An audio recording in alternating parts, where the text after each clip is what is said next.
down to flush them out.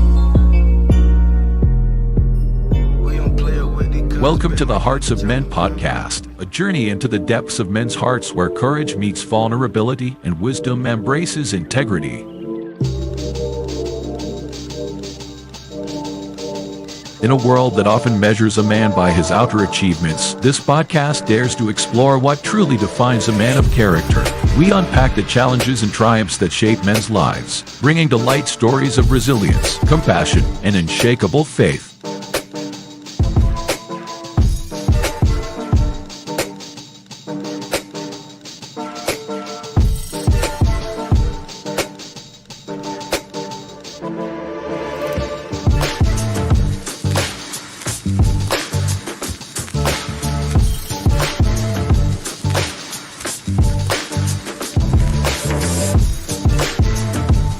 We believe that the heart of a man is a treasure trove of untold stories, powerful lessons, and profound wisdom. Through authentic dialogues and insightful discussions, we aim to unlock these treasures, one story at a time.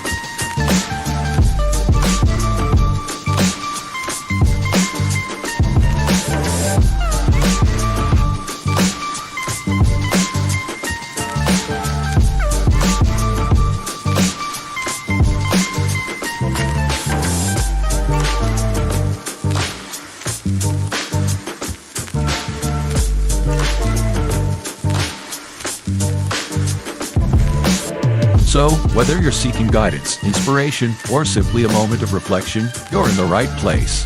Get ready to be challenged, inspired, and transformed.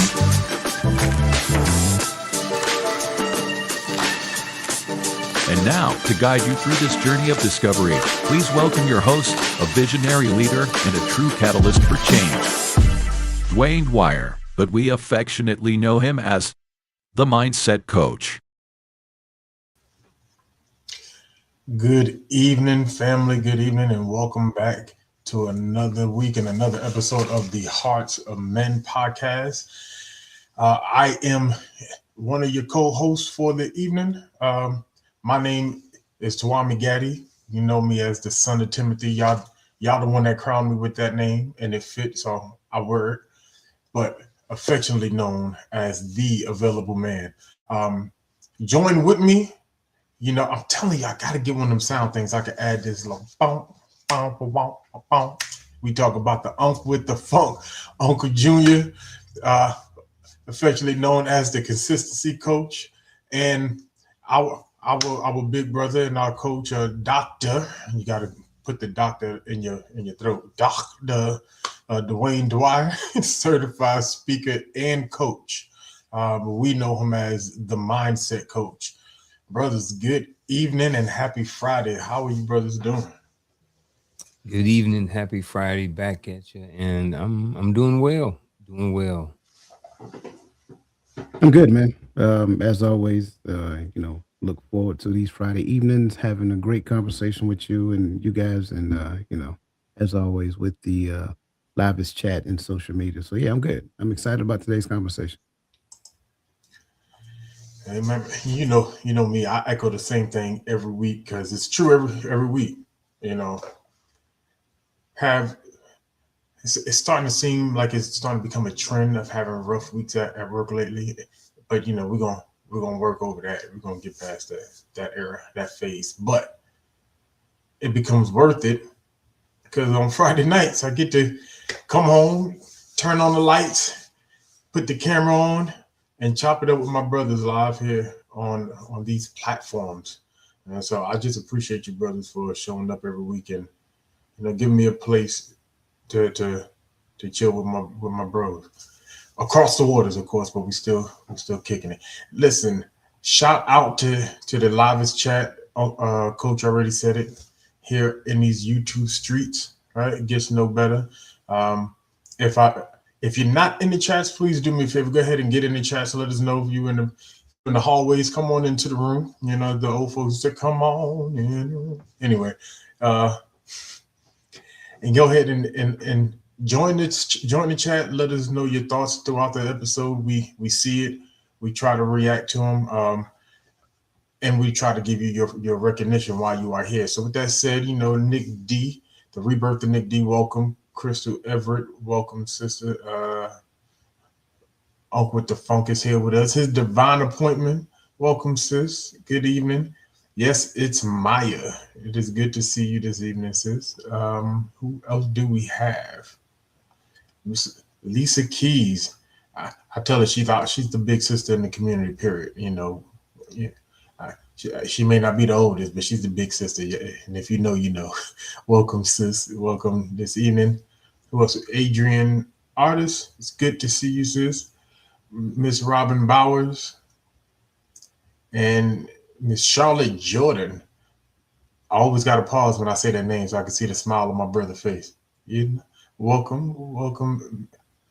Good evening. And if I missed anyone, if y'all see anyone that I didn't catch, y'all can go ahead and shout them out. But if I missed you, charge it to my head and not my heart, please. Did you get an Adrian Artist? I may have missed it. I did. Okay. Yeah. But it's all, you know, we Miss Adrian Artist, we'll give you 2 shout outs, you know. Good evening again. With that said, I'm excited for this episode as well. So let's get into it. Now, let's be honest for a moment, if we can, right? We spend so much time trying to fix relationships, right? Men, we try to fix our relationship with women. Women trying to fix relationship with men. We're trying to fix relationships with our family, with our friends, on our jobs. We're constantly trying to repair and better our relationships with one another. But very few men stop and then ask the question, what about the relationship I have with myself? Because here's the truth. You will never have a healthy relationship with anybody else until you fix the one that you have, as Mike used to say, with the man in the mirror. So think about it. How can you love someone else when you don't even know how to love yourself?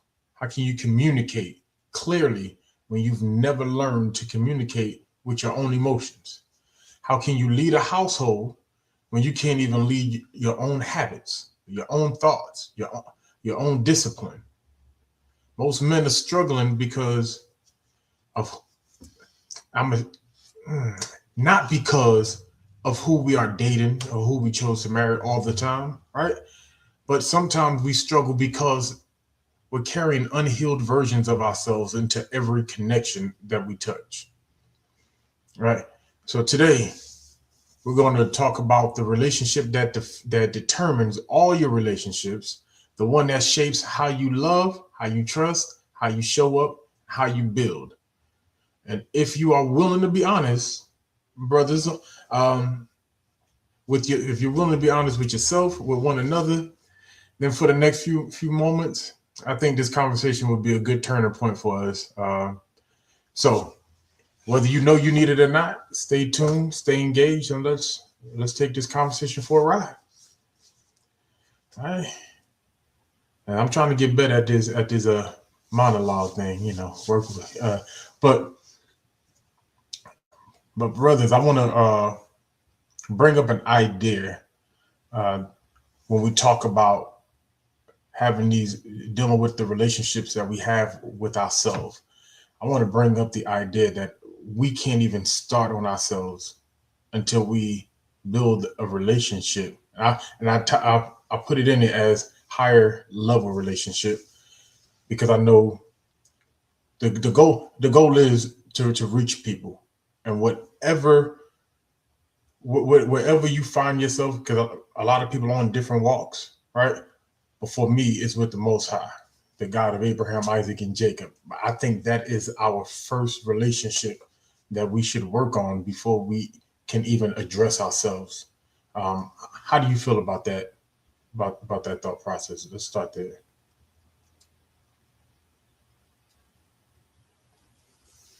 I like the start of it. I like that it's an idea. I like starting everything has a starting point, you know. And I think, like you said, when we're looking at starting and fixing and building the relationship, with the person that we see in the mirror. I think that that information to help build the person we see in the mirror has to come from somewhere. So I think where you're going with right now is you're speaking about whoever that person sees as their God, and who they believe in, whoever their higher is, and maybe that's where they're getting their information from in order to create a better version of the person that they see in the mirror. So if that's where we're going with this, then I'm definitely okay with it, and I like that. Yeah, I don't disagree. I'll probably add to it though. I don't think it begins there. I think it begins with both parents, because both parents is kind of like the entrance that a young boy actually gets into when it comes down to understanding who he is. So when you see, and I think it's a special thing when a young boy see his father actually praying and worshiping God and things of that nature, and not so thinking so highly of himself. Um, displaying the characteristics that uh, a God fearing man would display, and also behaving as a God fearing husband would behave within a household. And I think that becomes the rite of passage into him understanding not only how important God is to his parents, but now how important God can become to him. So I think it's a combination of both. It's not just the idea of who the Most High is, it's also how my parents reverence him. Coach, So if I can add, with that more of a question, would that be in addition to the lack of that as well? Like, would that be like if I didn't grow up with parents and I didn't see these things, would that be part of that as well? Lack of. Okay. Yeah, I would have to say yeah, because part of it is modeling what you understand. And so if I don't see it modeled as a man, now I'm doing it based upon my own perspective of what I read out the book, and then going through trial and error and all of that other great stuff. So hopefully I got great male mentors in my life.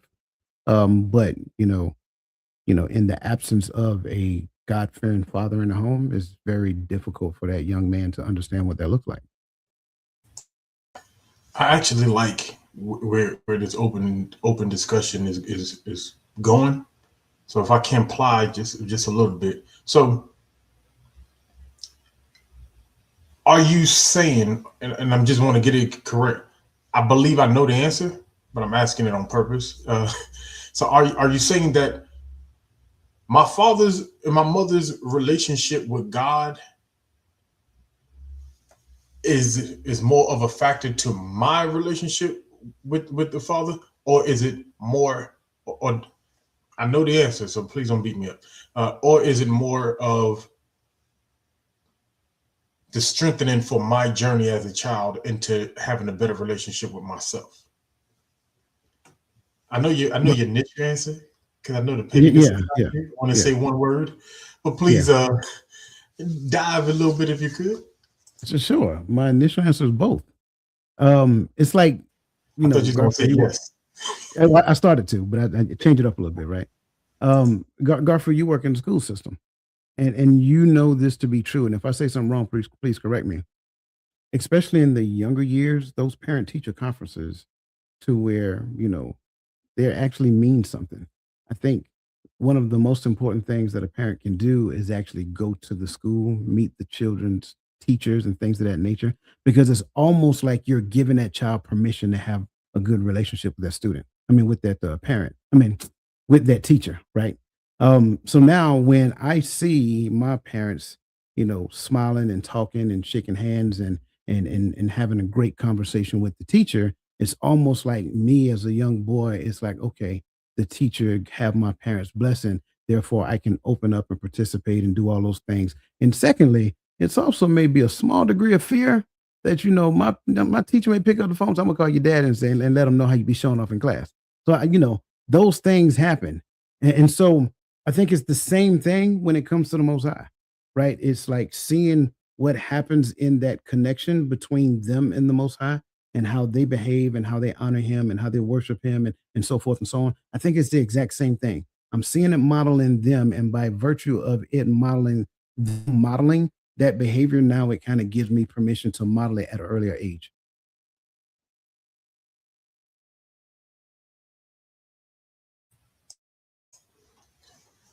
Got anything to add? Oh, hey, I Oh, concur. I thought you were about to go, my bad. oh no. I was just saying, yeah, I get it. I just, I second what Coach is saying. Yeah, same here. Same here.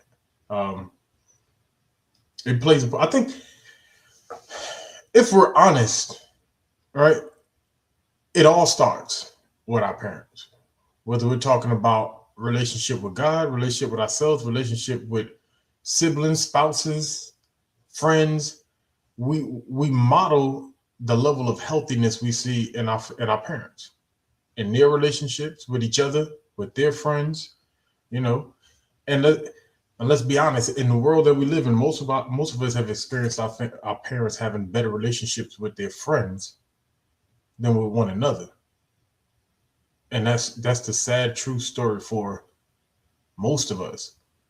And I think that starts the conversation of healing, because most of us don't know that we need to heal from that. A lot of us have inherited bad or toxic relationship habits when it comes to romantic in our community. But that's not where we are yet. Let's let me really back in. But I do agree. Right? But streamlining it back to the higher level relationship.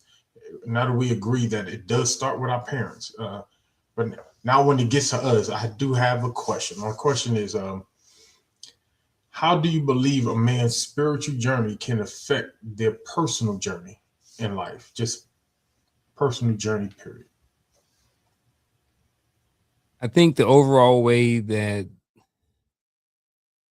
a man's spiritual journey affects their personal journey depends on where they are in their spiritual journey. Where I was in my spiritual journey when I was a teenager compared to in my 20s, compared to certain periods in my 30s, compared to my relationship. All of those different things like that played a factor in my overall personal journey. There were times where I was, 10 toes down and I was deep and I had, great relationship, a lot of understanding, a lot of things being accomplished. And then there were times where the relationship and the relationship during the journey was somewhat distant.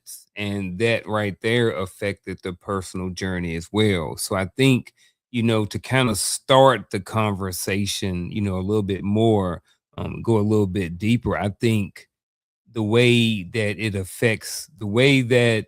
a man's overall personal journey is affected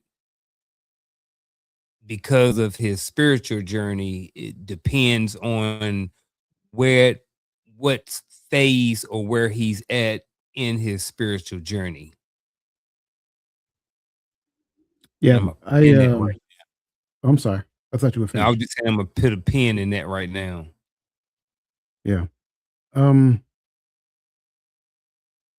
yeah, it's I think when you look at the how, I think when we look at the natural development of you know human behavior as it pertains to what the scripture teaches, going back in their earlier years, understanding what the law says, teaching them how to be disciplined per se, governing themselves and getting to the point to where they have a level of emotional regulation and emotional intelligence, getting to the point to where they understand boundaries, create boundaries, enforce boundaries, understanding what discipleship is all about, being a pillar or helping out neighbors, because that's something that is part of their family lineage. That's what they do. So helping neighbors, just doing little small chores for, the elderly in the community and things of that nature. I think that is a great segue into a person's personal journey. It's just like, and you guys seen it. Everybody wants to help or do something for a well-behaved child. But if your child ain't well behaved, don't bring your child to my house. I'm just gonna say it like that right there. If you have no control over your child, send them to a babysitter, do whatever. Just don't bring them here. And that's it. But if you have a well-behaved, well-mannered child, they are more than welcome to come. It's like almost like you start throwing things at them. Hey, you want something to eat? You want some Kool-Aid? You want this? You want that? Hey, I got a video game right there. Oh yeah, by the way, if you go look in the garage, I got a ball. And you just start doing all those things. And I think that's the beginning of that personal journey, to where you look at a lot of adults who don't have that discipline. It's like you don't even want to be around them. It's because they never got it in their young formative years. So I think when you look at that spiritual journey, that development that starts with understanding what the law of God is, and then recognizing that the law of God pushes you to the necessity and the need for Christ, and then getting to the point of understanding how to love your neighbor like yourself. I think that part of that, I think that personal journey now is engulfed by your spiritual connection with the Most High. And then because you love and reverence Him, you dare not taint that relationship with the way that you treat His people. I'm taking out my pen, adding more to it. You mentioned hound, and you said some other things, and you said the word understanding, and that's where I want to go back to. Some of this how thing kind of depends on your understanding about things while you're in the journey. I remember hearing a long time ago, money is the root of all evil. So evil, right? So it's like, but that's not exactly what it says. There's a couple of words before that says the love of money. But when you hear it and you don't do your own research and you don't do the reading and different things like that on your own, you have a different understanding on it. So while you're on your spiritual journey and your personal journey, you're going through this journey with a certain understanding that money is the root of all evil. So now when you dig a little bit deeper and then you get the real understanding of that passage or the whole more context around it, now you're in a different place in your spiritual journey, which is overall going to affect your personal journey. So that how part in there has to do in one aspect with the understanding of the information that you're consuming while you're on your spiritual journey as well.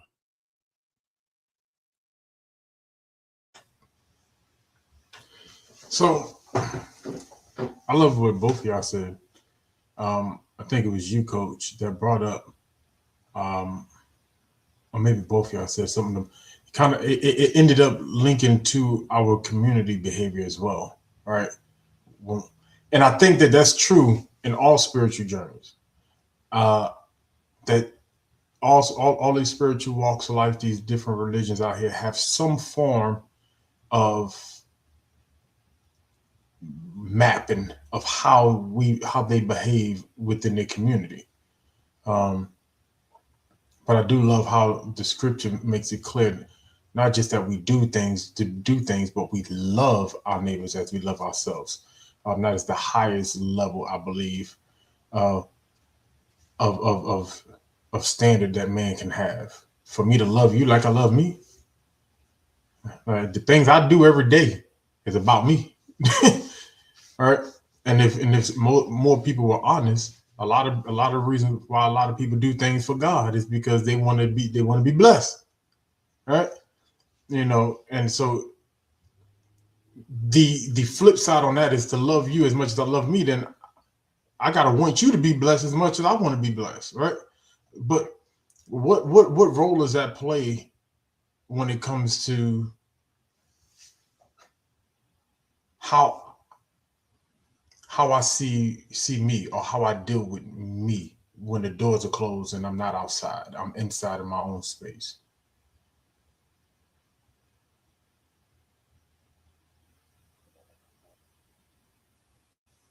Okay. I think initially the initial thoughts that you hear a lot in social media is that you can't love somebody else until you learn to love yourself. I don't necessarily agree with that, because it kind of takes a self-centered perspective and put it on love. And so now what we do is we take love and we turn it the wrong way. It's like taking a shotgun and looking down the wrong end of it and pulling the trigger, to where love is an outward expression, always has been, always will be. So the thing that promotes and helps me to love you is that I've gotten to the point in my life where I rooted out all insecurities, all self-centeredness, and all of those things. So that means that I must spend time with him, whether it's in, reading his word, whether it's in prayer, whether it's in meditation, whatever it is you choose to do. And so now I don't take the approach to where I am blessing you because I'm looking to get blessed. I am blessing you because I'm looking to be a vessel for whatever it is that you're trying to do, not necessarily needing or desiring anything in return. I think the notion that we kind of confuse with faith is that we think faith is a part of a to-do list, to where in all actuality, and this is one of the points that I've made during last week's webinar, faith is not so much in me desiring a hopeful outcome based upon the future that I want, but that's ambition. So it's more so of me not losing focus in his character and doing what he asked me to do, not necessarily placing a need on him to bless me because I do, but understanding that he is not a man that he can lie. So it's not that I question his character, is that I have so much trust in his character that the things that I do, I don't even worry about whether he's going to bless me because I automatically know it's going to happen. So I don't do it for the blessing. I do it because he commanded me to do it. Man, slide me that question again. Not slide the question. Oh So, no, I thought you had a follow-on question or something. I did. Yeah, the follow-on question. Because so we kind of talked about the spiritual journey affecting the personal journey, and then when we kind of led into how we treat one another, how we treat our community, how we treat our elders, how, the people around us, and so how do we correlate how I treat you back to how I see me? I think in the simplest form, we can go back to when we were kids and we were taught the golden rule, do unto others as you would have them do unto you, or treat others the way you want to be treated. I think when we take that literally, we actually go out and practice those things. I think when you've gotten to a point in your life where you understand that, and then again, like I said, you actually apply it, I think that's where we're at. You know what I'm saying? Based off of the question that you asked, I think that helps right there. That's just in the simplest form. And I think a lot of things in theory, are simple, but not necessarily simple to do, because a lot of us, most of us that's on this panel and just listening and watching on Facebook or YouTube or Instagram or TikTok or LinkedIn, most of us heard that growing up. Most of us got taught that growing up. However, it didn't stick a lot of the times. It didn't play out. So back to your question, as we get older, sometimes we go back or we, get some more understanding and be like, hey, you know what? Maybe I just need to go back to the basics. Maybe I just need to treat people the way I want to be treated. And I think sometimes that's where you get where we are looking out for other people. And that correlation comes in there where we treat people the same way, or not necessarily better, but we treat people the way they should be, the way they should want to be treated. Amen. I like that. I like both your answers. I really like it connected and it made everything make sense together when we bring it back to treat others how we want to be treated. Right. And I know it's going to sound a little out there, right? But the concept of treating my neighbors according to how the word tells me to treat my neighbors, right? The law kind of, and if we're honest, the majority of the law, well, let's just keep it a buck. Christ made it clear.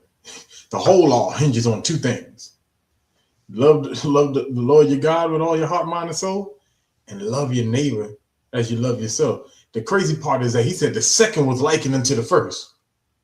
That means that means he didn't allow it to be superseding to another, because in fact, if you love the Most High, you keep His commandments, and His commandments is to love your neighbor as you love yourself. So by proxy of doing what He has commanded us to do, even towards one another, is keeping His commandments and staying in lockstep with Him. So I do love that. I do love that. Man, we are, the chat is moving.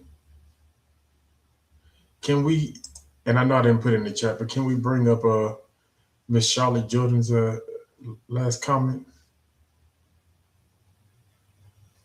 I love this comment. She said, a willingness to be of help to others is not about what benefits I will receive. And I love this comment so much, probably for different reasons than other people would. And you know, the panel have a chance to touch it, but so much we big up all of these superstars and billionaires and all that other stuff for all their charitable giving, and you know, forever grateful. You know, never know when you were a recipient of it, right? But we lift them up. But there's tax cuts and tax breaks they get behind these large charitable gifts. There's something for me on the backside, right? Right. And this is why, at least for me, I never asked for a statement when I was giving tithing in church, because it wasn't about a tax write-off. And I know, you know, people say, hey, but you got to get what they got, what they got for you. Don't lose your blessing, is what people used to always say. But that's me. What say you, boys? Hey, you get a car. Right. Hey, to be honest, I see it both ways. Mm-hmm. I don't have a problem with either mindset. I was at a church in Arizona. It was a command sergeant major was the pastor. He's still the pastor of the church today. Nonprofit, organizational. One of the things he talked about and taught us was, you know, that God is a God of order, and it's a nonprofit, and things need to be done the right way. He said there was a lot of people back in the day who wasn't doing the right thing with the people's money. So he wanted to make sure that he was accountable to God and accountable to the people. So we had those tax statements every quarter, and then at the end of the year that we did use for tax purposes. It wasn't meant as a write-off for me. It was just something that came with doing what I thought was right anyway, you know. So again, I see both sides of it. I don't think anybody would give you a call or anything about it. I think it's just, you know, how certain pastors choose to run their organizations. And I don't know necessarily which one is necessarily right or wrong. I guess just my point was just to say that there are different point of views on it, to your point.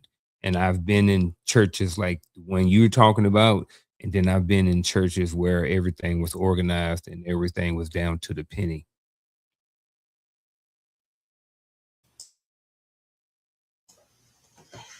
Yeah, I get it. I don't knock nobody. I'm not gonna knock nobody. That was just my mindset behind it. I never needed it to write off, you know. But I never did it to get blessed. Once I understood the principle behind it, I didn't understand tithing early on in life because we always talked about being blessed or your money being cursed. From them two principles. I'm like, so I'm gonna give you my rent money, and by me, I'm talking about my mama, because I used to watch people, and I'm just speaking from my perspective. Watch people give their last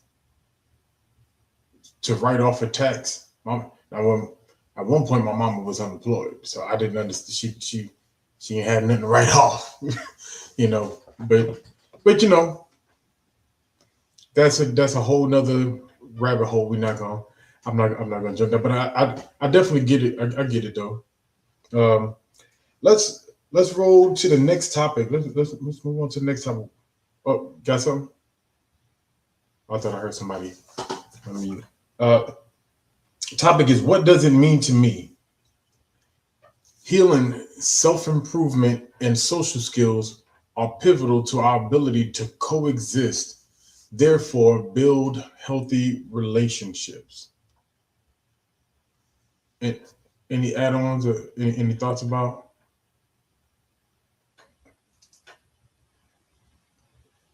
And that topic is, what does it mean to me? You good? Yeah, I'm good. I'm good. Alrighty. All right. So the first question I got in this topic is, why do you believe men avoid inner work? And that's what people always say, that we never do the inner work. Men avoid. I guess with this statement, we have to assume that men avoid inner work. And for me personally, I don't think that men avoid it. I just think that men don't know that they need to do inner work until they get to a certain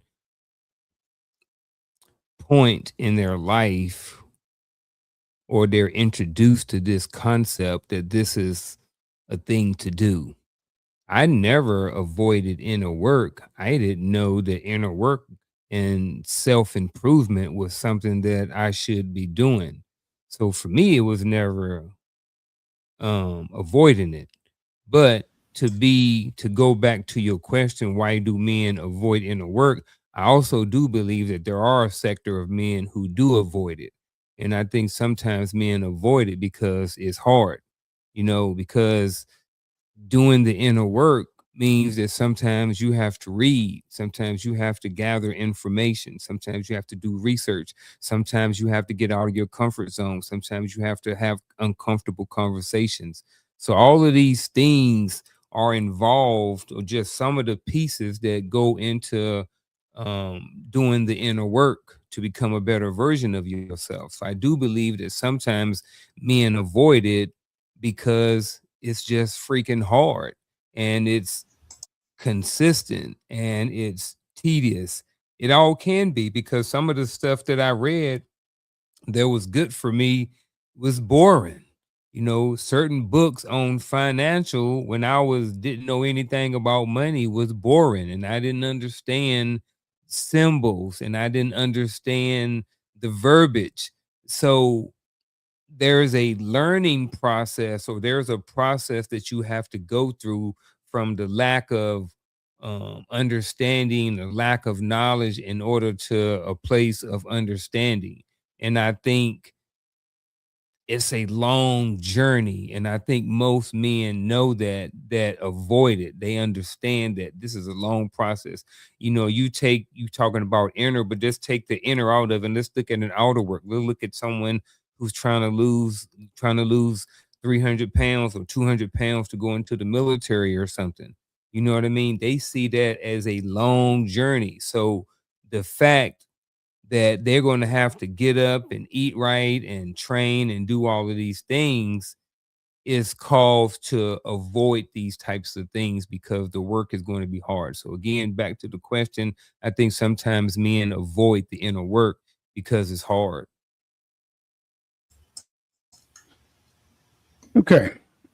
I think there's some things to consider before we get to avoiding. I think what we perceive as avoidance is probably more along the lines of unawareness. I think a lot of men do not understand that inner work is a thing. And then once they become aware of it, yeah, I got it. We got this thing called the internet now, and you're hearing a lot of people talking about, therapy and healing and all this other great stuff, which is ultimately buzzwords, because a person has gone to counseling. But then you come out of counseling and you're just aware of the stuff that may be hindering you, but you haven't done anything to move yourself forward. You're just aware of those things. So it's like, before we get to avoidance, we have to consider awareness. Are they aware that inner work is a thing? Are they aware that they need inner work? And then secondly, are they aware of how to get the inner work? You can't fix the problem that you created. It's that simple. And I think a lot of times most people think they can, and they'll probably go, I don't know, go look at a YouTube video or go, I don't know, read a book or something of that nature and think by me looking at this video and reading the book is going to help. No, it doesn't work that way. I wish it did, but it don't work that way. Right. So but to Garfield's point, I do believe that there are some people who are avoiding inner work, and those people to me are easy to spot because they blame everybody else for the things or the situations that they find themselves in.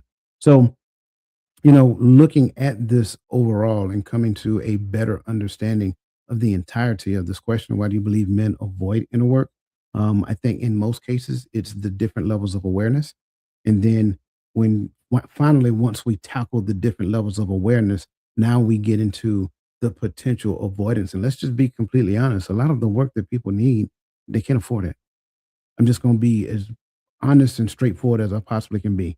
They can't afford that level of work. But here's the other side of it. If you're that person that's saying you can't afford the inner work, I got another perspective for you. You can't afford not to do it. Because if you choose not to, then you're just going to keep recycling the same thing over and over again. I agree. I'm with you there.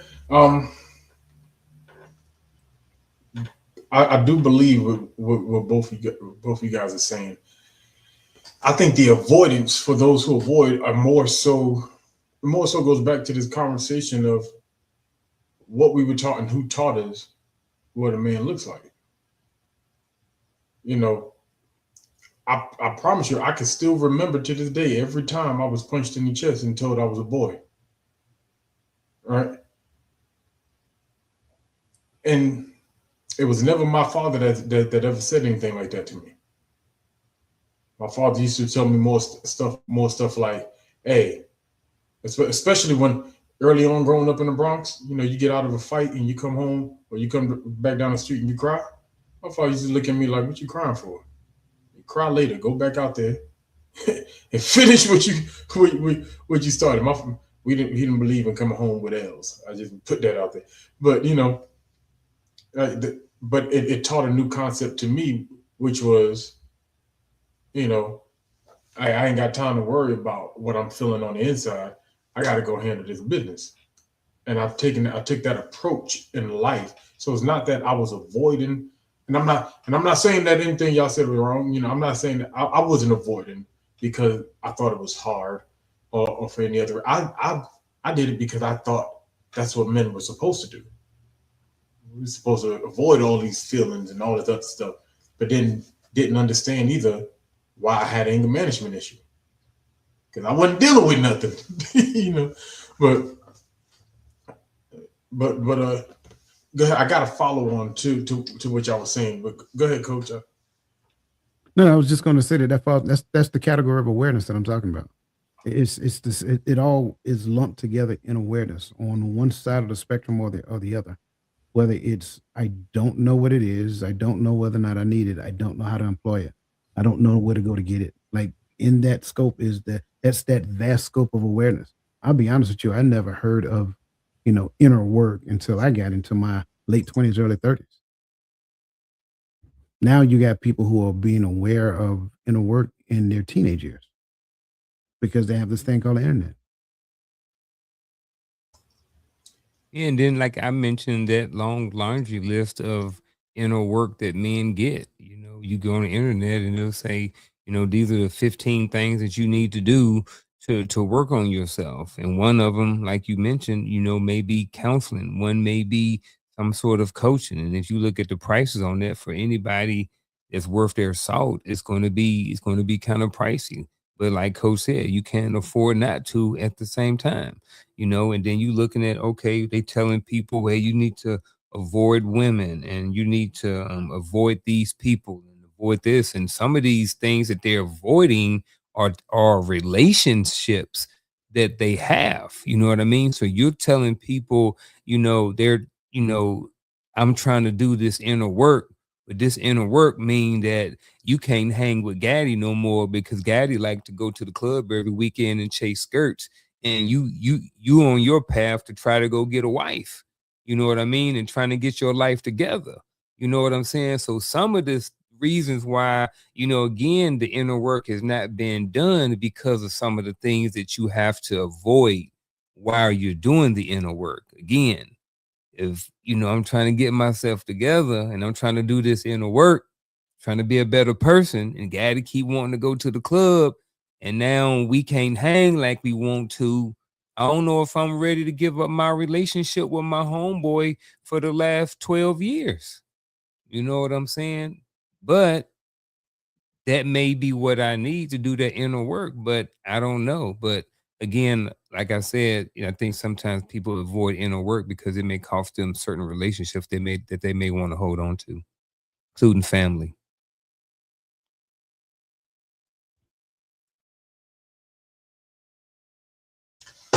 Okay. And I guess, hold on real quick. I maybe also want to say, I'm not saying that they have to, but maybe that is what some people are being told to do. I hear on TikTok and different places, I've heard people mention, you need to cut these people off in your family. And I get those, but sometimes there's not enough context around these, some of these talking points in a 30-second clip. Right. If anybody is staking their life in relationships based upon sound clips, for God and country. That's become my motto, for God and country. Because what do you want me to do? You listen to 10 seconds of a clip and made a life decision based on it. But so let's go back to this awareness. Where did the lack of awareness come from? Like, who are we bringing this back to the parental thing that we talked about earlier? Like, are we going back there? Societal? Did education not catch up when we were kids, or what? Where are we at? Where do we address this at what level? You really want to do this? You really want to do that, huh? Let's start off. First and foremost, it was a cultural thing. I call it what it really was. It was a cultural thing. Culturally, we had no idea that inner work was a thing. Even moving, understanding that it's a cultural thing, it is only natural that we, from a family perspective, we were ignorant of the thing. Therefore, we couldn't teach the thing. Emotional intelligence, again, maybe more so of the terminology being used, but it was not a foreign thing to see people literally lose their stuff when it comes down to things not going their way, whether it be out in public, whether it be in the household. And then you think it's the thing to do when things don't go your way or whatever that looks like. So initially it's a cultural thing, which by defact, it de facto is a family thing. So yes, the family is, I would say, because the family is the foundation of the community for the church, so forth and so on, right? So yes, it is a family level ignorance. And then what we started doing is we started superseding education degrees per se, thinking that would give us the inner work that we need. No, it just gave us degrees. That's it. Having a higher degree does not do inner work for you. Inner work is an intentional thing. Like, I love the fact that Unc mentioned, you go on the internet and these people say, do these 15 things. That's not inner work. That's a task list, right? So you're just going to do those 15 things thinking you're going to be a different person, but no, you're just going to be the same person doing those 15 things over and over again, hoping that you're going to get a different outcome. And you may see something because the 15 things might be 15 different things that you're doing in 2026. So what happens in 2027? You're going to do 15 different more things? But here's the sad part about it. You already have a cap on your outcome because the inner work was never done. So you're only going to receive the output of the level of work that you do at your level of understanding, which comes from the work that you've done internally. So it's almost like second nature. Um, so yes, family, culture, community, all ignorance. And again, ignorance is not a bad thing. It just means we didn't know. Yep. I'm with Coach. Lack of awareness came from all those things. Um, and to include the application of those things, because some of those things were there. Like again, I said, doing to others. Like we all taught that, but where was the application? Where was the enforcement behind ensuring that we were actually treating people the way we wanted to be treated? So yes, Coach is absolutely right. All of these sectors, but there's also culturally we lack the um dedication or consistency to apply these rules and knowledge and these different things. We just didn't apply them. Like again, we was taught these things, we ain't apply them, and you see them all over. Look at false information that was taught, or I don't even say false, it was sometimes misunderstood information that was shared throughout the pulpits across all different places. Sometimes we got bad information from bad teachers, and that's, I ain't saying that that's okay, but for some of us and for some people, that's the story. Sometimes we didn't get the right information growing up. And again, I'm just probably co-signing and double talking exactly what Coach was talking about. So I'm gonna hush up and I'm gonna get ready for the next question. I love it. I love where your brothers are going with this. Can we bring up Lisa is throwing bangers out there, y'all, in the comments. But I like this comment. She said, "It is so worth it being turned outside in to understand the way, and if you get it, you get it. That we should go." Man, everything that these brothers are talking about, the work that they're talking about, doing it the right way. Some of us started late in life. Some of us was forced into counseling young and became an adult and avoided it for the next 15 years because he didn't want to sit on no more couches and talk about stuff he didn't want to talk about. All right. Because as men, who want to talk about our feelings? Who want to get on here and hold an episode about my feelings, my inner work, my me, as how I love myself as men? It's not a topic we really hear men discuss as men. And as men, I'll stand my brothers up next to any other men out here. Like, these are genuine, real secure in themselves men that have been through war, been through raised children, about to start helping mentor parents as grandparents, right? And that's even for my brother Roland, right? I'll stand these brothers up against any of these men on any of these platforms, right? And I'm not talking about on no boxing, fighting type stuff. We grown, right? But just as men, but we can have a conversation. I'm telling you, it feels uncomfortable when we do it, but I love that comment, Lisa. When you start doing it, especially when you're doing it, when you're following the way, and the Most High gets involved with the change, it feels so organic. But anything before we move to that comment? No, I just wanted to put up a poll because I want, the feedback of the comment section. Whatever your answer is, type the number that coincides with your answer. What is one thing you must fix to have a healthy relationship? This is men and women, so don't think this is a gender specific question. Again, what is one thing you must fix to have a healthy relationship? Type 1, 2, or 3. Please don't write the word. All right, continue, sir. Oh, I'm ready for this poll. I'm ready to see this one. Let's go to the next question. So the question is, why is validation so important to men? After I sent this and I went back through my notes again today, I want to ask it like this. I'm gonna leave it posted like this, but I want to ask it like this: is validation important to men? And if so, why? Yep.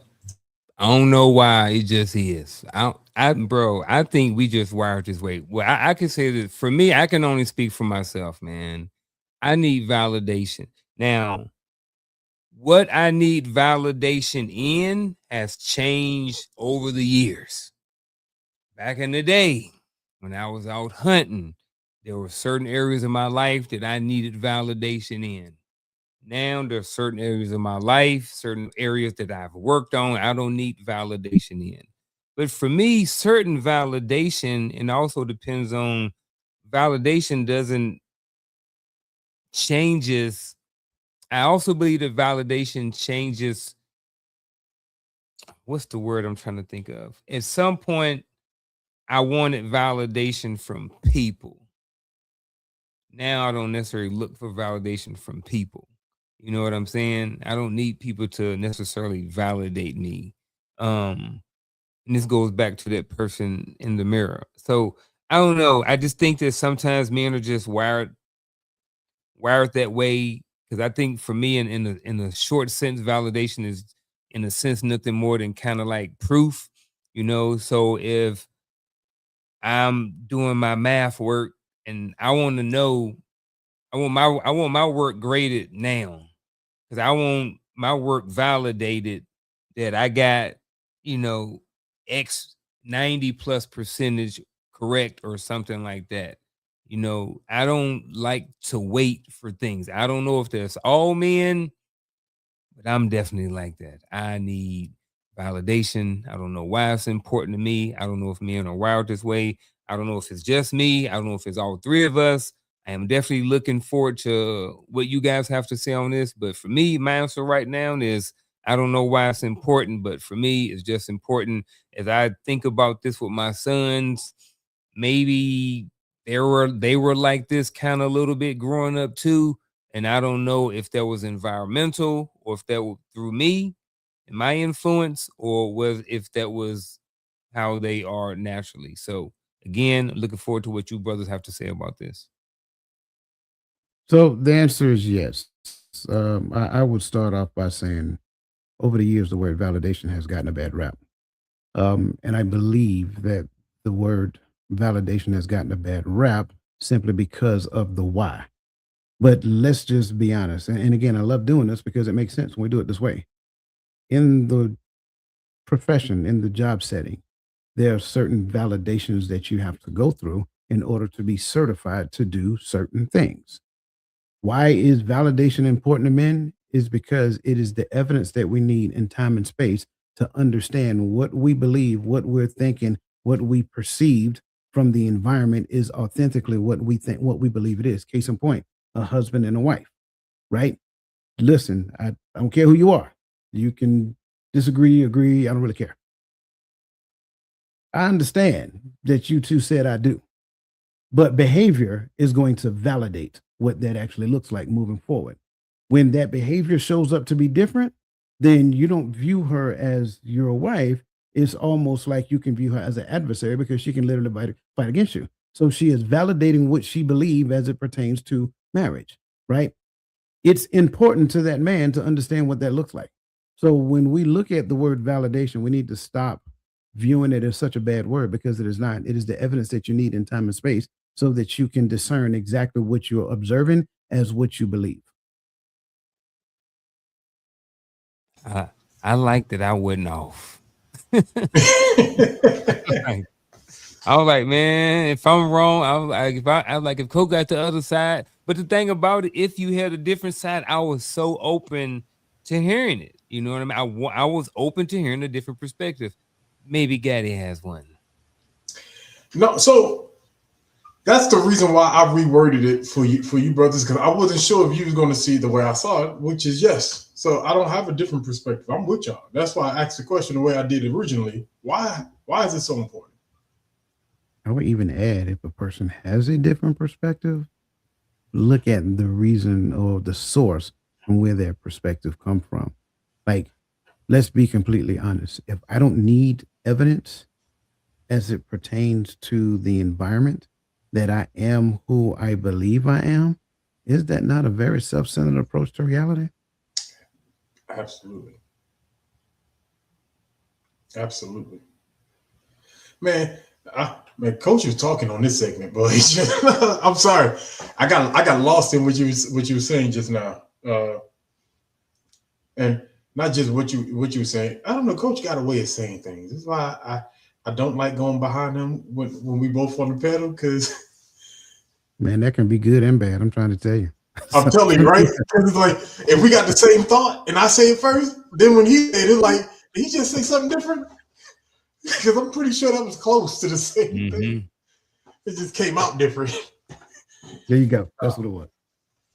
You know, all jokes aside, man, let's look at this poll real quick. Did everybody vote? Did everybody put a number? So, yeah, I believe so. Can we, before you go, Coach, can we highlight, I think it was Nick D who gave her order, or was she just mentioning it?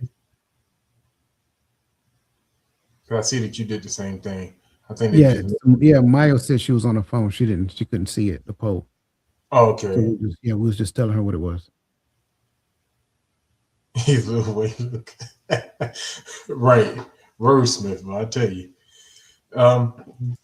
So what say you brothers about the outcome?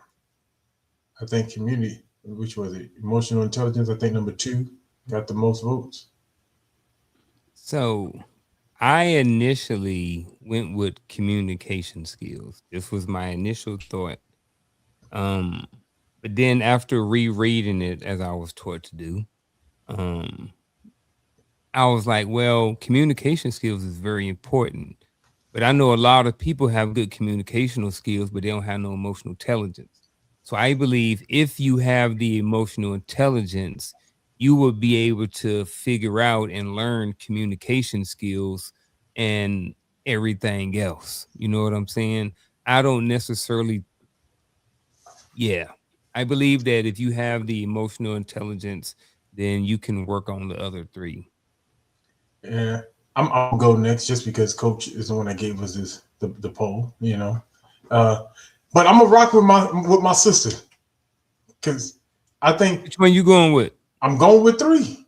3, okay. I'm gonna tell you why. Because to exercise the proper emotional intelligence, to me, is not just the exercise; it's the knowledge, all right? Because I'm using the word intelligence, right? But the ability to exercise that emotional intelligence properly is, especially for men, is to be vulnerable in that space. Is it not? Even my communication skills. What am I communicating with you other than, hey, you want to go eat? Because when you hear a lot of these, especially on social media, a lot of these relationships and these couples are arguing on social media about one simple, stupid question: what you want to eat? And that's really making and breaking relationships out here. Cheesecake Factory. My bad. Hey. I couldn't help it. He getting walked out on so if I'm reading this question, I'm gonna go back to it, and then I'm gonna go back, say it again. So the one thing, if I could take, I'm gonna rearrange the question, but I'm making it make sense again to me. If there's one thing, the top of the list that we're gonna work on in our relationship, me and my wife, me and Shell, right now, the number one thing we're gonna work on, if we got these 4 things to work on, I'm going with emotional intelligence. You saying you and your relationship, the number one thing you and your person would, first thing you doing is working on vulnerability. That's your top priority. Yes, because vulnerability depends upon. So I think we've talked about I'm gonna try to be as smooth with my words like Coach this time. Because you know we always got to come for you because we love you, brother. Always. But when I look at the word vulnerability, not only do I believe that creates my ability to communicate properly with my partner, for me to exercise my emotional intelligence in that relationship.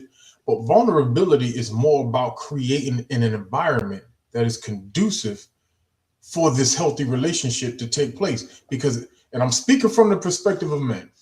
I know Lisa, I know we said that this is not a gender specific, but here's why I'm saying I'm speaking from the gender of men, because vulnerability, we both have to work on it. I have to work on becoming vulnerable, but men are only going to be vulnerable in a space that they trust themselves to be vulnerable in. So both of us have to work on creating this environment for us to be vulnerable with one another, so that we can be more communicative about our emotions with one another, with how we feel about how our relationship is going, so that we can walk this walk together. If we don't, we could do all this talking and talking about emotional intelligence all we want, but that environment is not conducive for vulnerability. Eventually, we're going to hit a spot to where it becomes hard to talk. I love both of your responses. Really, I do. There is no wrong answer to this, by the way. I want to make sure I'm saying that as people are listening. There is no wrong answer to this. But there's one unsung hero on this whole chart, and it is the surprise. It's the sleeper. It's relatability, which to me, I am very much surprised that no one chose relatability, because relatability is the gateway to the other three. I always say it all the time. The relationship is the ultimate training ground. And if we do it right, I don't have to create the environment. The environment is present in the relationship. So then I fall into the environment because I am governed, because I am not only governed, like we go back to those things we talked about previously, right? I was brought up the right way. I understand the law of the Most High. So I exercise personal discipline, all those other great things. I've accepted the gift of God, which is salvation through Christ Jesus. I practice loving my neighbor as my, all those things. And so in order for me to relate to you in different situations, circumstances, things of that nature, it is going to require a different skill set, especially as we grow, especially as we get more mature in the word. So I'm with you on the vulnerability piece, but maybe I can be vulnerable. I just can't articulate it well. And at the end of the day, I can't articulate. In my mind, I think I'm saying the right things in time and space, but she ain't receiving it right. So it's like, now I got to go back and think about what I say and how I say it, so forth and so on. And maybe she is sharing something with me, but my facials is telling everything that I'm thinking, but my mouth is saying something different. So now she can't even believe what I'm saying because my face ain't matching my mouth. That's more of an emotional intelligence thing. So the relatability piece is the thing that is teaching me what I need to learn in time and space as it pertains to our interaction in this relationship space. And again, I'm not saying nobody's answer is wrong. For me, it shocked me that nobody chose relatability, because I think that's the unsung hero. I knew you was going to say that too. When I saw nobody chose, I knew you was going to go there. I like everything in me said it was a setup, but I didn't. I took the bait still. But you said there's no wrong answer. But let me tell you why you're wrong.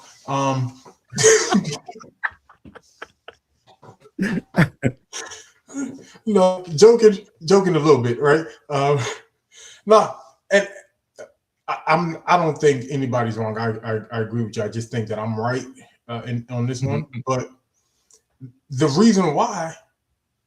And I'm glad you did say what you said about relatability, because I realized that I don't see relatability defined in my mind the same way that you do. And here's why I say that. Because in order for me to get into this relationship to the point to where we're exercising these right here, and I'm talking about with a partner, right? Not just even in friendship. I mean, I'm gonna go that far and say even in friendship, I think there's a level of relatability that that me and you have to have with one another for this relationship to hit that level.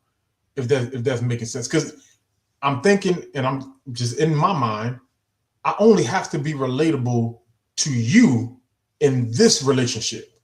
True. I only have to be relatable to her in this relationship. But I think before I commit this relationship to exercising these right here for real, I think we've already determined if we're relatable enough to pursue. But that would be more of compatible, not relatable. Relatability changes over time. That's why I say this is the unsung hero. Because here's the deal. If I go into relatability thinking that my idea of communication, I'm good there, my emotional, I'm good there, vulnerable, I'm good there, then what I'm saying is that, oh, you can't teach me anything about communication skills. I'm the best communicator that I know until you meet another good communicator. Then you'll realize that, oh, well, maybe I don't communicate as well as I thought I did because they just frustrated me by asking me a question. So that's why I say the whole relatability thing is the unsung hero, because you'll learn a lot about yourself in the midst of trying to be more relatable. My pushback with Coach was the same thing as Gaddy just had. I'm just like, well, if we got together day one, we was married for X amount of years and we got divorced. Well, we were relatable at some point, but then when you use the word compatibility, I was like, oh, it just shut everything back down again. So as you say compatibility, I was like, but however, I am with Coach and Nat Gaddy on the fact that it's more all of these, and there is not one that's a priority. And the reason why, I think it depends on the relationship and where you're at in your relationship when these things happen. When you have an issue in your relationship and there's this whatever thing that it needs to be fixed, it may be an emotional intelligence issue that you really need to work on. It may be the vulnerability piece that you need to work on. So again, I think that if we looking at relationships in general, we just three of us up here, like-minded gentlemen, we all just chose three different things. However, I do think at the same time that depending on where you're at in your relationship may determine which one should be the priority at the time. And that's just listen, let me tell you something. If I ever do a crime, it's gonna be with that man right there. Because I know he's gonna say the same thing. He literally said the same thing I just said. There you go. I ain't got a word. He got me. He got right. I'm going pretty good tonight.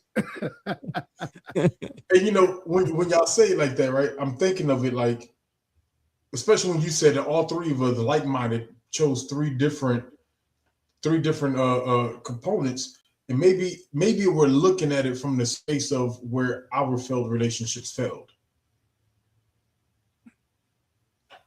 So I think no, go ahead. I'm looking at mine just as if I was to, based off my probably just how I think about things, right?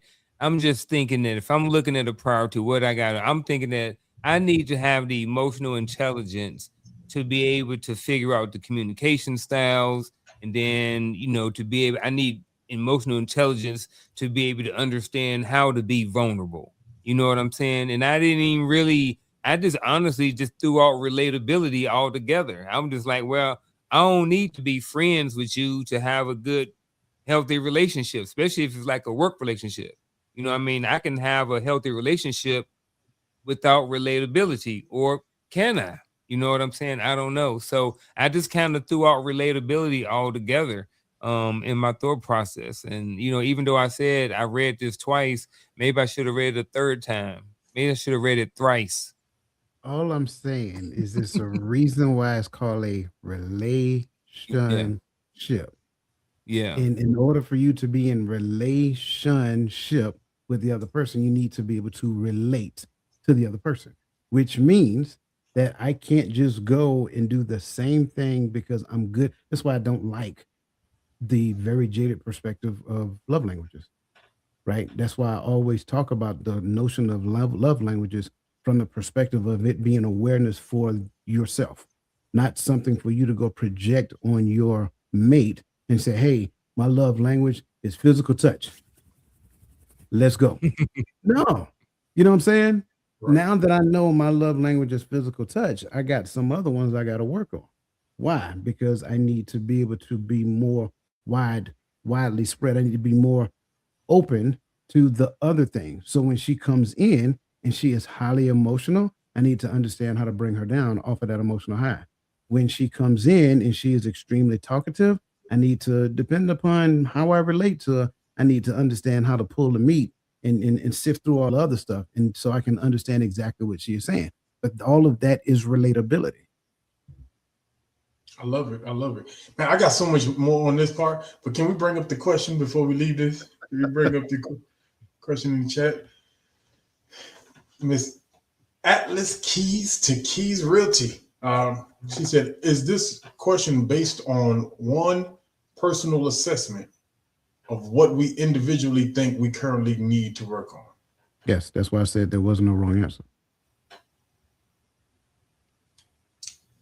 Yeah. I agree, which is why I asked based that off follow-up of, question.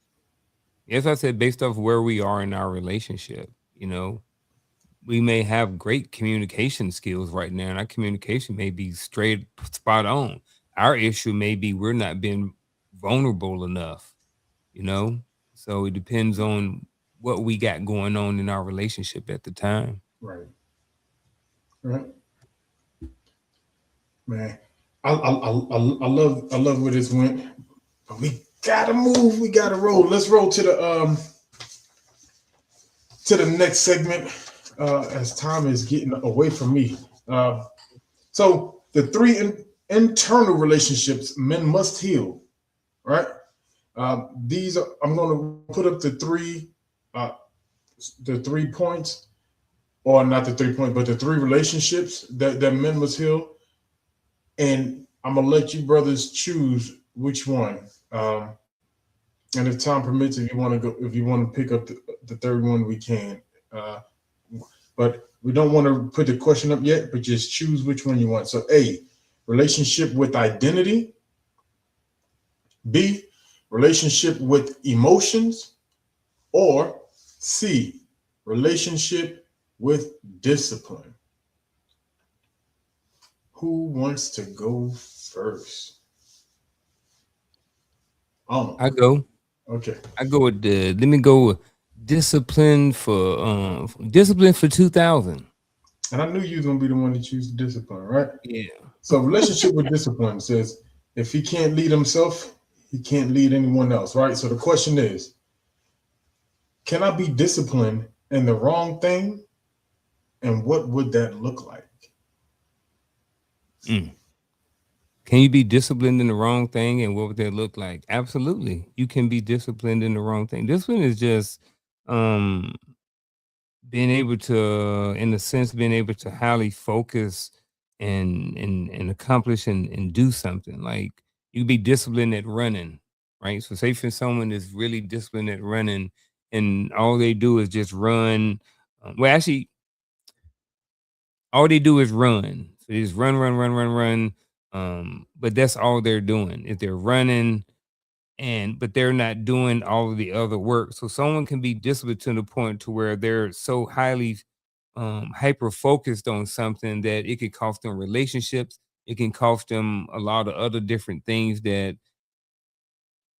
may help with their overall quality of life, So if you're disciplined, and like I said, it could be running, it could be working out, it could be your job. There's a lot of people who are very disciplined at their job, and they spend 12, 14, 16 hours a day, 5 days, 6 days, sometimes 7 days a week, really working on something. And then they get divorced. They don't have relationships with their kids. They don't have friends anymore. They wake up and they're by themselves, and they wondering how they got there. It's because they were highly disciplined in something that didn't necessarily. It could be for a bunch of different things, but at the end of the day, they were disciplined in the wrong thing. And like I said, what that would look like is that it could cost them a lot of other important things that they may have or want in their life.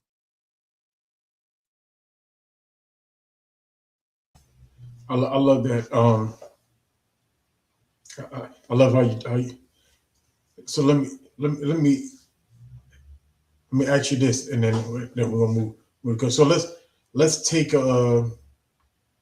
let's narrow the scope, right? Let's take running, right? Because you're a runner. can I over focus and overtrain in the wrong thing as a runner? You know, and so for instance, if I'm a cross country runner or I'm training for a marathon, can I train in running and still train for the wrong thing to prepare me for a marathon? Can you train in the wrong thing and still prepare you for the marathon? In the scope, so it's I want to do a marathon. Mm-hmm. Can I train? Can I do a training that's still running training, Mm-hmm. but it prepares me for like it prepares me for 100-meter, but it don't. Yeah, don't absolutely. You can get out there and do sprints and hit workouts, and you go out there and try to bust down on 26 miles, and you tap out at 8. You know what I'm saying? So you can be, you got to train in the right areas for whatever it is that you wanna achieve in. You know, there are some skills and some things that you can do that can be cross-related, but it's very challenging for something as cardiovascular heavy as running a marathon. Yeah, that's on the low end for an average person on the 4 hours. That's moving 4 hours. So and with training, people doing 5 hours, 1.5 training for 4 months with a good base. So definitely be disciplined in the wrong thing. So what I'm hearing you say is that discipline alone ain't gonna cut it. Discipline alone ain't gonna cut it either. Nope. Love it. I love it. Don't go out there and don't bring no salt tablets or no water. Hit mouth 12. I don't know, man. Pick one. I don't. It doesn't. Pick one. It don't matter for me. Let me see. What do we want for coach? I'm gonna let the. Hold on. I know which one. I was gonna let the first comment to give me. I want number 4 because I want to know about that ambient noise. Oh, that's actually number 2, isn't it? Be relationships Yeah, with emotions. Yeah, number 2. Yeah. Relationship with emotions. All right. So, with all the experts out there on men's relationship with emotions, how do I filter through the ambient noise and figure out what to do with how I feel? So number 1, everybody who claimed to be an expert in an expert. That's for starters. I think sometimes what we need to do is qualify the individuals that we're listening to so that we can understand that they know what they're talking about. A lot of times what you're hearing is somebody repeating something that they heard somebody else say. Ask questions. That's what I like. Do not be afraid to ask questions. Like I always say, even when we talk about whether you're getting a real estate agent or whether you're, getting any type of professional, it's not that they're qualifying you to get your money. You should be qualifying them to give you their money. So that being said, you need to qualify some of these quote unquote so-called overnight experts that got a certificate online and didn't have any hours to support the work that they say that they're experts in doing. Then I think the other piece, when it comes down to figure out what to do with how I feel, my initial thing is do nothing. I think that's the first thing that you need to understand. Like, do not allow emotions to make decisions for you. I think that's one of the biggest flaws that we have embraced over the past, 10 or more years. We get emotional. We've been given a narrative that said one group over here are good with emotions and the other group over here, they're terrible with emotions. And therefore, this person is defined by their emotions, and therefore you can't silence that person because they're emotional and blah, blah, blah, and this, that, and the third. And then this person is made to feel less than because they're not in quote unquote in tune with their emotions. But I beg to differ. I think what we're talking about is the expression of the thing, not so much as the evidence of the thing. And just because your expressions look different than my expression does not necessarily mean my expression is wrong. Do you want it to look different? Yes, I know you want it to look different, but maybe there's some other stuff that's behind the scene that is preventing me to open up at the level that you quote unquote desire me to open up. Your desire does not define righteousness. So I think in the big scheme of it all, do nothing with the emotions. Spend time trying to understand it. Understand what the emotion is trying to tell you about you. That's the answer to this. Do not get to the point to where you start reacting, making decisions, and moving according to how you feel. Your emotions are indicators and indicators alone. So when you feel a particular type of way, sit with yourself, ask yourself some very direct questions about the emotions, wait for the answer, and then once you get the answer, now that should define what you should do from that point on.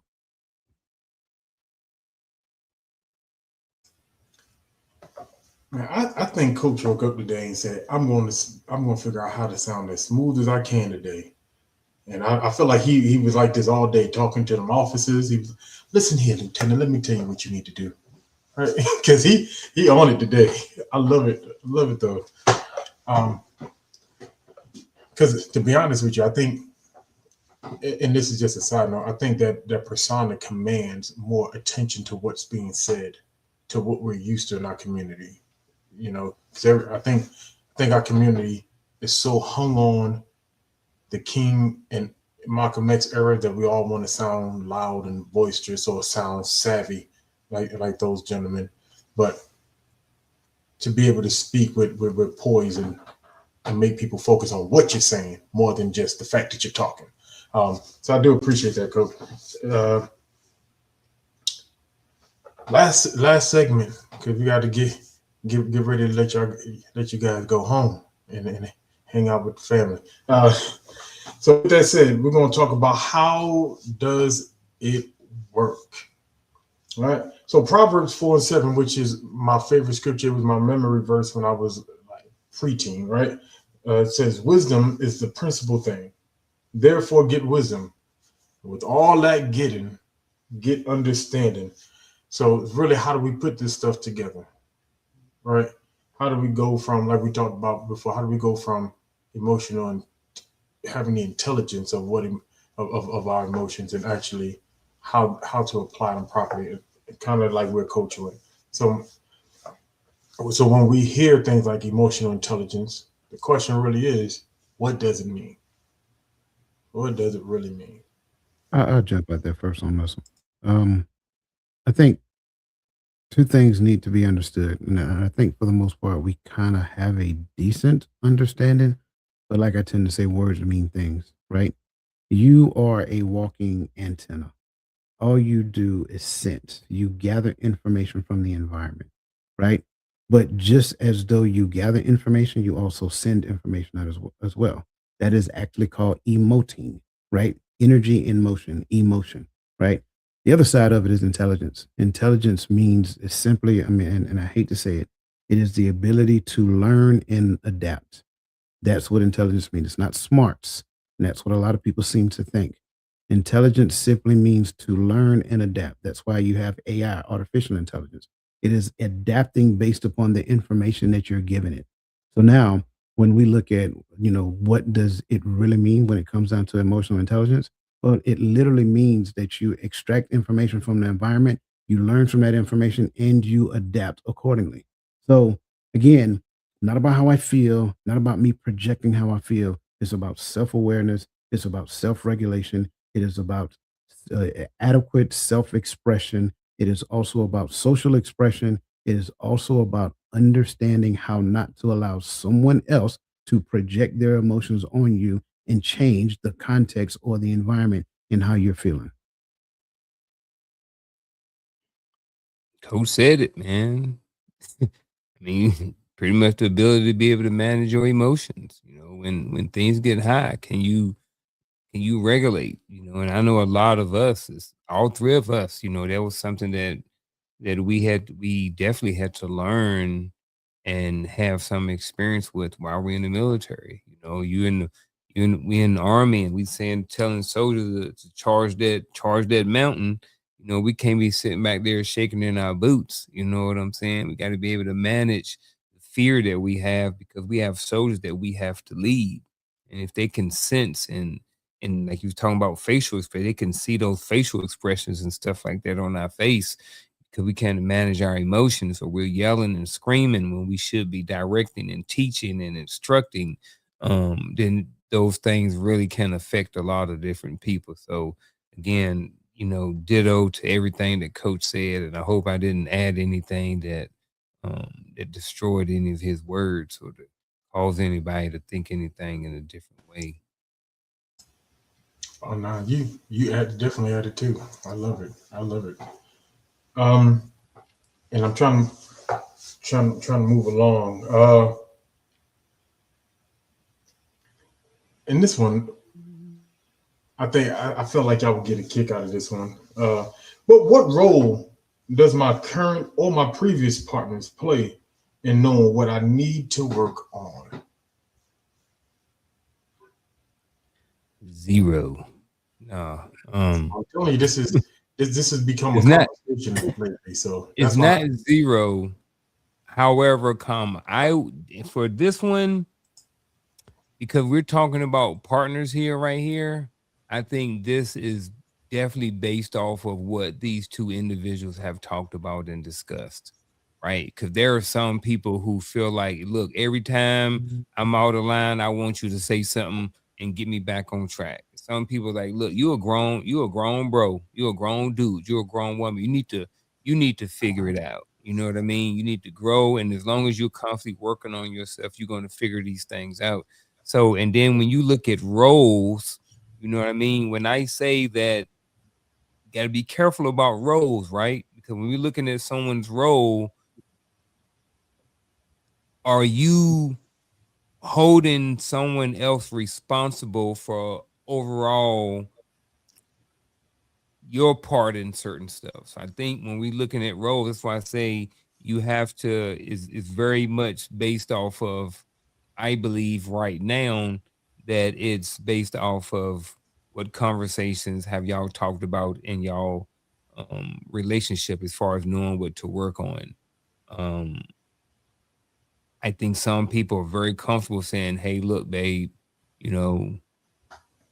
probably need to work on the way you speak, the way you talk, whatever it may be. And I think some relationships, it's like, so I think, I don't know, let me shut up because I know I'm about to start babbling here in a minute and repeating myself. So Smooth. I see what you did there, Smooth. Right. This is the same question. Right. This is the same question we answered. This is the validation question in real time. That's all. So when you look at what role did your current or previous partner play in knowing what I need to work on, they may not have known it, but they were the validation of it, whether they actually knew it based upon what their own level of understanding was, or whether they responded to it and they couldn't articulate it what it was, what it was, good, bad, or indifferent. They were the validation of the thing that I needed to work on. So even in the midst of, and this is the thing, like you guys know how I am, I don't care if they did 99%. You still got to own your 1%. So it's like we'll reject our 1% to talk about their 99%. And that is always in error. So that's why I say that even whether they knew it or not, that part doesn't matter. The bottom line is that they were the validation of the thing that I need to work on. And if I paid close attention, I had enough evidence to know, like, whenever she said this, you just got warm and your heart started beating fast and you started rapid breathing. You was ready to get at her. Well, even if she was wrong, that's still something you need to work on. So that's the thing. Yeah. And that's my answer to this question. Right. It goes back, definitely goes back to validation. I really knew when I reworded that question, I really felt like at least one of y'all was gonna say no. So we could double back. But we like-minded, and that's not a bad thing. That's a good thing, because I think we have enough podcasts of people with opposing ideas. 'Cause I think that's good for entertainment, but it's not good for growth. Right. And so I do appreciate the fact that brothers can get on here and speak from the same perspective and actually we just have different perspectives of how to achieve maybe, or a different way of showing it, which works for a different array of people, right? But I agree right there. A lot of the stuff that I have to work on, I think I knew I had some inkling of an idea at the minimum that I needed to work on this thing. But she just validated it. Or if she didn't validate it, the friends that cut me off validated it. You know, somewhere in our life, I think we have to get past this point. I could sit here and we could have a whole 12-hour discussion about how much wrong was done, right? And I think when you're the one that was left, it gets more frustrating, right? Because you're like, and I put up with all of this, and you left because of this. Like, you start thinking in your mind. But here's a reality: that she left for, I have to sit with and ask myself, was this true? Is this what I gave? And can I walk into another relationship giving that same thing? 9 times out of 10, the answer is no. We have to do that work. Do I got time to ask the very last question? I want to get this question. I really want to get y'all perspective too. So the last question I got is, and I can't spell it for some reason. What does it mean to find myself? Mm-hmm. I don't know.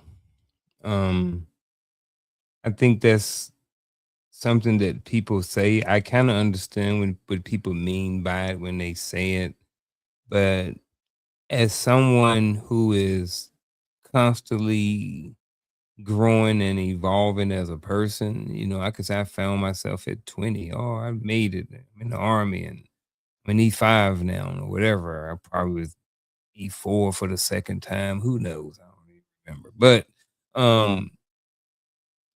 and then I got 30 and I thought I knew some stuff. And then I got to 40 and then I got remarried and then I got a degree and and then retire. All these different things. You know what I mean? So I don't really understand what it means when someone really finds themselves. I understand when it means when someone finds their purpose, and that purpose is the direction or the North Star for their journey.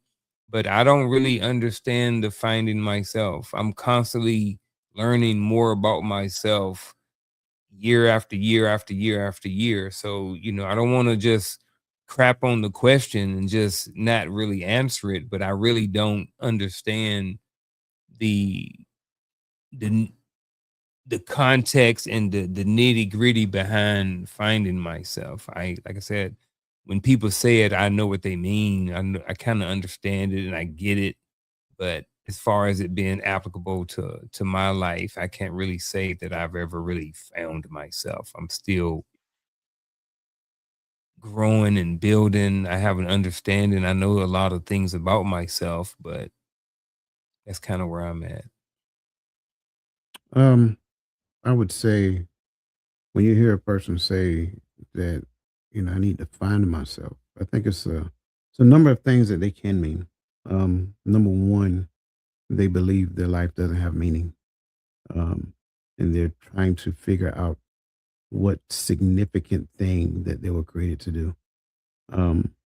Number two, they just could be in a space in their life to where they're just doing some soul searching. They don't know what they're looking for. They don't have no idea of what that answer is. But they're just in that space. And then number three is that I don't want your opinion about what it is I'm currently not doing. I think within the scope of those three perspectives of find myself, I think that's where you'll find people who use that term exist. And I think in most cases, it's probably more so of C being used mostly because they're not doing anything. They know they're not doing anything, and they have no plans to do anything right now. So when mommy and daddy as 21-year-old Dwayne, for example, what you gonna do with your life? Well, I'm just trying to find myself right now. And fortunately, I was never in that situation because I needed to go do something. Sitting around home wasn't an option for me. Um, and like Garfield, I don't think I've ever been in a place where I actually used that as an excuse. Um, I was doing something until I figured it out. And I think too many times we get comfortable in the excuses that we make for the things that we're not doing instead of being brave enough to make the mistake so that we can learn from the errors that we're making in life and then make the adjustments and keep moving forward.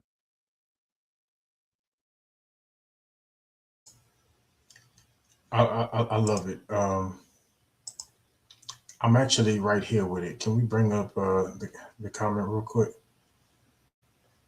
My sister, I'm right here with you. So I found my superficial self when I truly accepted Christ. Then I saw myself. For me, when I always heard people say, gotta find myself, I don't think most people, and this is just me, and I agree with everything my brother said, but I think most people didn't really know what that meant, but they knew they had more soul searching to do, at the lowest level, right? But it was something when I saw myself, when I accepted Christ. When I read the scripture, Revelations, he describes Christ when he saw Christ high and lifted up. He saw not just the woolly, they were hair like wool, white like wool, but the eyes of flaming fire. That always ignited something when I read that scripture. I know we mostly people like to point to the scripture and say, see, he was African, he had red eyes and woolly hair. All right. But then we miss what he's doing. The fire of his eyes is the refining that the scripture says he will do for the Father. He's the refiner for the Father. Right. And so to see myself through the glass, through the fiery eyes, I did not like what I saw. When I found myself, I didn't like the man that stood before me. And I think that set me to where Unc is, to where I'm constantly growing and I'm constantly learning more about, not just about me, but the more I learn about the world, the more I learn about the word, the more I learn about the Most High, the more I understand that I am so incomplete. And that's the person I needed to find. The incomplete person that needed to be worked on, because now I was able to put myself in a position to get on the potter's wheel. But I couldn't get on the potter's wheel because what are you making? What are you making when I think that I already got it? When I thought that I was good, I was doing it right. But so I do appreciate that comment. So that's where I was when I hear the term find myself, for me, that's where I go to. I found myself through the lens of the fiery eyes of Christ. And it caused me to understand that I needed to go through the refinery. I needed to be tried by fire so that I can come out white as snow, as the scripture says. I misunderstood the question. I just seen that. Okay, I got it now. No, yes, sir. Yes. Man, I like this conversation. Yeah. But with that said, just like every conversation, we get to this point to where we don't want to, but we know we have to. We got to go to our final thoughts.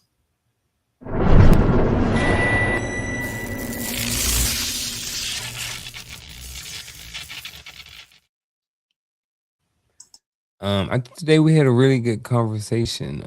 We talked about, you'll never have a healthy relationship until you fix this one. Going inside and figuring out, the things that you can work on yourself to become a better version of yourself is an ongoing process.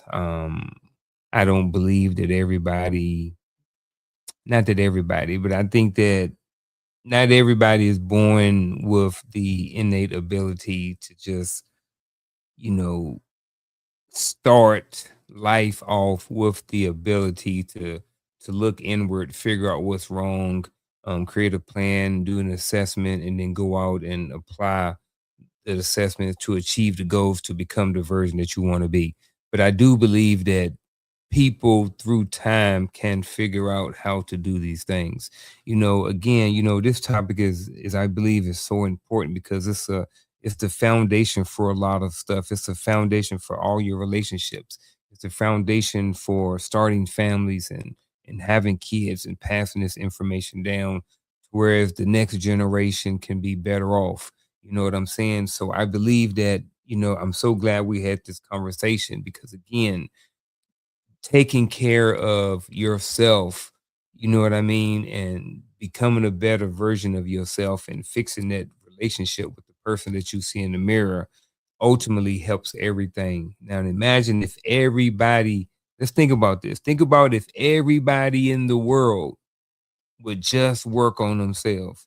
Not even that. Think about if everybody at your job would just work on themselves. What if everybody in your family, everybody under your roof?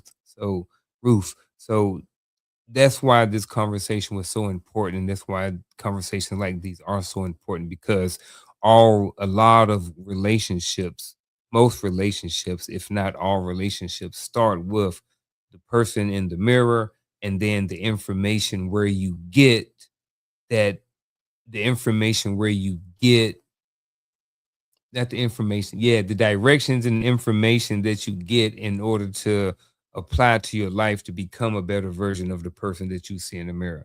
And that's my final thought for this evening. I truly enjoyed this conversation. I enjoyed listening to everybody's thoughts as it pertains to it. Um, I think it's important that as we look at this notion of healthy relationships, that we really understand what is truly healthy as it pertains to relationships. I think, for the most part, we have to recognize that there are things within us that need correcting. The beautiful part about that statement is that nobody's exempt. Being able to go back to the Creator, and we talked about it in the beginning, understanding the stages of relationship development is key. And a lot of us don't really talk about that a lot. We may talk about it in the secular space, but we don't necessarily talk about it in the spiritual space. Understanding the stages of relationship development is key. Getting to the point that you understand what the law of God is all about so you can understand who God the Father is. He is the rewarder of good deeds and the punisher of bad deeds. And then we move on and understand the necessity of Christ. And then we accept the gift of God, which is salvation through him. Then we get to the point of understanding what, again, emotional intelligence, discipleship. uh, we understand what community service looks like. We understand what boundaries look like. We create boundaries. We enforce boundaries. All of those great and wonderful things. And then we start testing the limits of our understanding as it pertains to relationships. That is key. But all the while, every relationship that I get in tend to serve one of the most important purposes that I could ever imagine. It literally holds a mirror up in my face and show me me. It really is the validation of my understanding of relationship in time and space. And if for whatever reason I reject any of that information, then what I do is I carry that same behavior into my next interaction with somebody else. And then I end up holding that person hostage of the work that I didn't do. That's an important thing for everybody to digest and process. I don't care who you are. I don't care how old you are. I don't care how many years you've been in the pulpit. I don't care how many years you've been in the, standing in the front of the classroom. I don't care how many grandkids you got. You ain't exempt from anything I just said, because here's the reality of the truth. If and when you think you are perfect, I promise you, give me 5 minutes with you and I can prove that you're not. Again, every relationship, I believe, relationship, again, like I keep saying, is the ultimate training ground. It serves a amazing purpose to where it can teach you something about yourself, but only if you're humble enough to learn the lesson. And I'll land right there. Let me tell you, I was looking at a specific scripture that I wanted to implement into my final thoughts. But I think it's going to work because it made me see something. Because I had to go up. I couldn't just sit on that verse. I had to make sure the context around it fit. But I saw something. And I just want to share it with y'all. I'm one of those people, when I see something and it connects in the scripture that it didn't connect the way it did before, it blows my mind. I love how God can always show you something, right? But Genesis 3, we know the story, right? When the woman saw, verse 6 says, and when the woman saw that the tree was good for food and that it was pleasant to the eyes and a tree to be desired to make one wise, she took of the fruit thereof and did eat, and gave also unto her husband with her, and he did eat. And the eyes of them both were opened, and they knew that they were naked. That is my focus right there. And they saw fig leaves together and made themselves aprons. That is Genesis 3, 6 and 7. But 2 Corinthians 5 did something for me that I didn't think it was going to do. Right? Verse 1 said, for we know that if our earthly house of this tabernacle were dissolved, we have a building of God, a house not made with hands, eternal in heavens. For in this we groan, earnestly desiring to be clothed upon with our house, which is from heaven. If so be that being clothed, we shall not be found naked. When I tell you that blew my mind just now, for we groan earnestly, desiring to be clothed upon with our house, which is from heaven. Our walk with the Father, our end goal is the great reset. It's going to happen whether we like it or not. And there are people who don't like it because they desire power, so they don't want to be in the space where the Most High has power. But sin was the thing that found them naked, because when they said to the Father, we were naked, he said, well, who told you were naked? Right? That was the issue that was addressed that led to the core sin and disobedience of the Most High. Fast forward, he's talking about not being found naked. Well, how do we not be found naked when this tabernacle passes away and become dissolved? Is that now we desire to put on that heavenly tabernacle, because we'll be clothed with the righteousness of God. I think when we're on this journey trying to seek ourselves, when we're on this journey trying to better ourselves, on this journey trying to have healthier relationships, I think the first core thing we need to know is, are you planning on being clothed with your heavenly house? Are you on the same path? If sin is the path that led us to become naked, then the path that is going to lead to us to become clothed is the righteousness of the Father. If I leave you with anything, and I love what both my brothers left us with for our final thoughts, but I'm going to leave you with that. Let's set our eyes on the mark. Let's forget those things which are behind. We're starting a new journey. Every day we learn something new. We're starting a new journey with new information. Let's seek it in. Let's pray on it. Let's sit on it, and let's desire how to move forward in it, how to make all of this applicable in our lives, so we can be better for ourselves, be better for one another, and be better for the Most High. Listen, I love you all. I'm glad you all stuck through it with us and indulged us. I appreciate you, brothers. For y'all know, I always say that y'all make me look good when it's my turn at the mic. So I appreciate you, brothers. With that said, I know tomorrow we have, which week is this? Is this the Hearts of Women? All right. Yep. Thank you everyone for joining tonight. Please make sure you tune in tomorrow at 10:30 Eastern Standard Time. That'd be 9:30 Central Time. I think I'm the only one that's Central Time anymore.